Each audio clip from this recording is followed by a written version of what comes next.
Target ng House Prosecution Team na tapusin na sa buwan ng Setyembre ang pagpresenta ng kanilang ebidensya sa lahat ng articles of impeachment laban kay Vice President Sara Duterte.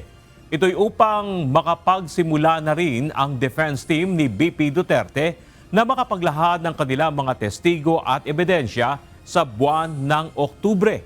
Alinsunod dito sa plano ng Senate Impeachment Court na tapusin ang buong paglilitis sa Disyembre ngayong taon. Ayon din kay House Prosecutor at Bicol Saro Party List Representative Terry Ridon, suportado nila ang anumang gagawing adjustment ng impeachment court para mapabilis ang pag-usad ng paglilitis.